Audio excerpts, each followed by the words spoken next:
മിശിഹായിൽ സ്നേഹം നിറഞ്ഞ സഹോദരി സഹോദരന്മാരെ, സ്ലീഹാകാലം 6-ാം ഞായറാഴ്ചയായി ഇന്നത്തെ തിരുവചന ഭാഗങ്ങളിലെല്ലാം നാം കണ്ടുമുട്ടുക സാക്ഷ്യം നൽകുവാനായി ഇറങ്ങിത്തിരിക്കുന്ന ചില വ്യക്തികളെയാണ്.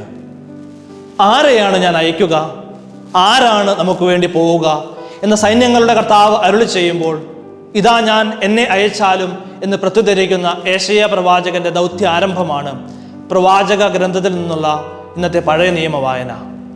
ലൗകിക ബുദ്ധിയും ശക്തിയും കുലീനത്വവുമല്ല ദൈവത്തിൻ്റെ വിളിയുടെയും തിരഞ്ഞെടുപ്പിൻ്റെയും മാനദണ്ഡം എന്ന് സഹോദരന്മാരെ ഓർമ്മപ്പെടുത്തുന്ന പൗലോസ് ശ്ലീഹയാണ് ഇന്നത്തെ ലേഖന ഭാഗത്ത് നാം കണ്ടുമുട്ടുക.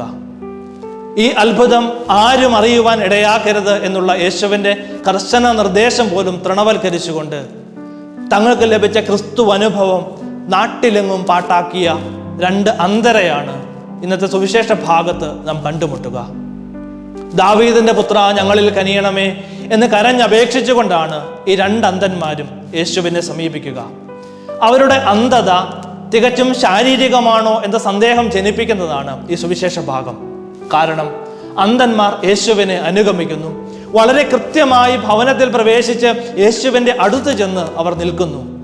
അതുകൊണ്ട് കാഴ്ച നഷ്ടപ്പെട്ട അന്ധർ എന്നതിലുപരി ഉൾക്കാഴ്ച നഷ്ടപ്പെട്ട് ആധ്യാത്മിക അന്ധത അവരെ ബാധിച്ചു എന്ന് വേണം നാം കരുതാൻ.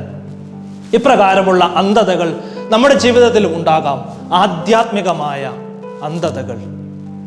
എനിക്കിത് ചെയ്യുവാൻ കഴിയുമെന്ന് നിങ്ങൾ വിശ്വസിക്കുന്നുണ്ടോ എന്നുള്ള യേശുവിൻ്റെ ചോദ്യം വിരൽ ചൂണ്ടുക അത്ഭുത പ്രവർത്തനത്തിലുള്ള യേശുവിൻ്റെ കഴിവിനെക്കുറിച്ചല്ല, മറിച്ച് യേശുവിലുള്ള അവരുടെ വിശ്വാസം എപ്രകാരമാണ് എന്നതിലേക്കാണ്. യേശു അവർക്ക് കാഴ്ച നൽകുന്നത് പോലും നിങ്ങളുടെ വിശ്വാസം പോലെ നിങ്ങൾക്ക് ഭവിക്കട്ടെ എന്ന് പറഞ്ഞുകൊണ്ട് അവരുടെ കണ്ണുകളിൽ സ്പർശിച്ചുകൊണ്ടാണ്. യേശുവിലുള്ള ഈ അചഞ്ചലമായ വിശ്വാസം രക്ഷയുടെയും സൗഖ്യത്തിൻ്റെയും അനുഭവത്തിലേക്ക് അവരെ നയിച്ചത് എന്ന് യേശുവിൻ്റെ ഈ വാക്കുകളിൽ നിന്ന് തന്നെ സ്പഷ്ടമാണ്.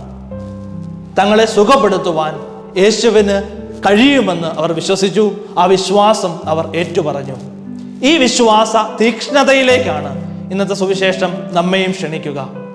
മുമ്പിലുള്ള വാതിലുകളെല്ലാം അടയ്ക്കപ്പെട്ടു എന്ന് തോന്നുമ്പോഴും ഇനിയൊന്നും ബാക്കിയില്ല എന്ന നഷ്ടബോധത്തിലും ചിലപ്പോഴെങ്കിലും എൻ്റെ ദൈവം നിശബ്ദനാണെന്ന കുറ്റപ്പെടുത്തലുകൾക്കിടയിലും യേശുവിൻ്റെ ശക്തിയിൽ വിശ്വസിക്കുമ്പോൾ നമുക്കൊരിക്കലും സാധ്യമല്ലെന്ന് കരുതിയ വാതിലുകൾ പോലും നമുക്കായി തുറക്കപ്പെടും. യേശു നമ്മുടെ കാഴ്ചയെ പുനഃസ്ഥാപിക്കും.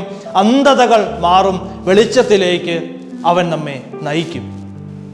യേശുവിലുള്ള വിശ്വാസം ഏറ്റുപറഞ്ഞ ഈ അന്ധർക്ക് കാഴ്ച ലഭിച്ചുവെങ്കിൽ തങ്ങളായിരിക്കുന്ന അന്ധതയുടെ ആഴം തിരിച്ചറിയാതെ പോകുന്ന ഫരിസേയരെയും ഇന്നത്തെ സുവിശേഷ ഭാഗത്ത് നാം കണ്ടുമുട്ടുന്നു.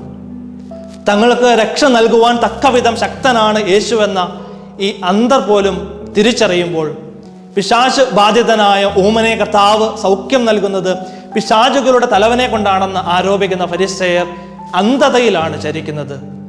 അവർക്ക് യേശു അത്രമേൽ അശക്തനും ദുർബലനുമാണ്.